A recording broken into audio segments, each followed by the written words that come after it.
Every August, a new wave of students arrives on campus, carrying the confidence of years spent grinding for 15 points and perfect test scores. They often arrive with a single ingrained expectation that university will just be a faster version of high school, requiring the same passive learning and rote memorization they've already mastered. But the university immediately introduces institutional filters that high school didn't prepare them for, starting with mandatory entrance interviews and psychometric aptitude tests. These filters suggest that raw intelligence is only a baseline. To survive the actual university ecosystem, students need a professional temperament that high school grades alone cannot demonstrate. These psychometric tests prioritize a resilient, adaptable mindset over pure calculation. They are specifically designed to be fast-paced and tough to beat, forcing you to maintain accuracy while under a relentless clock. This pressure is just the beginning. Once classes start, undergraduates encounter a sheer volume of work that makes their previous high school assignments feel microscopic by comparison. In elite programs like the biomedical sciences, the demands are physically grueling.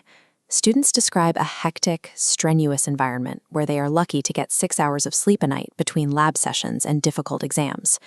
Using high school study habits to manage this volume creates a compounding backlog. If you don't adapt your methods immediately, the workload piles up until academic and psychological burnout becomes unavoidable. University academics require a transition toward the active application of theory.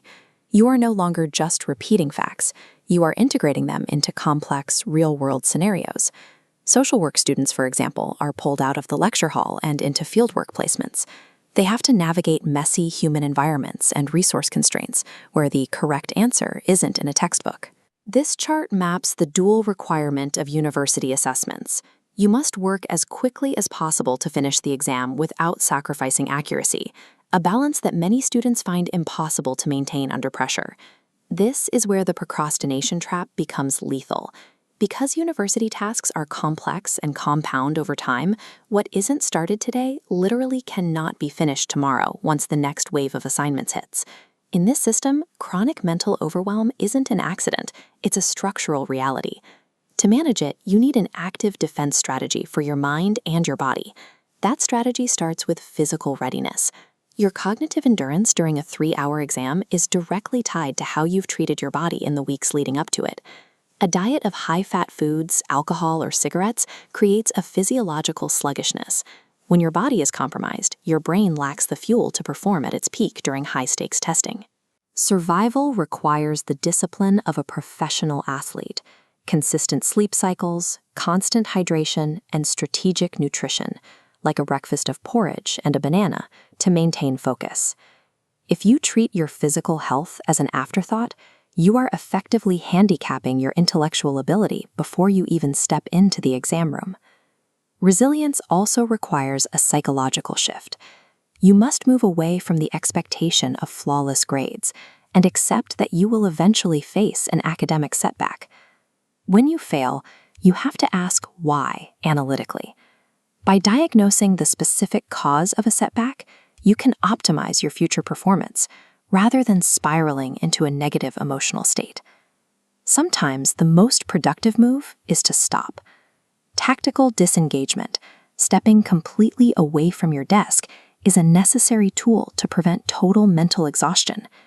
Campus clubs and student societies provide this necessary distance. They act as psychological buffers, forcing you into moments of structured decompression with people who understand exactly what you're going through. Paradoxically, the key to high academic output is often found in these moments of intentional, scheduled disconnection from the work itself. There is often a stigma that seeking institutional help is a sign of weakness.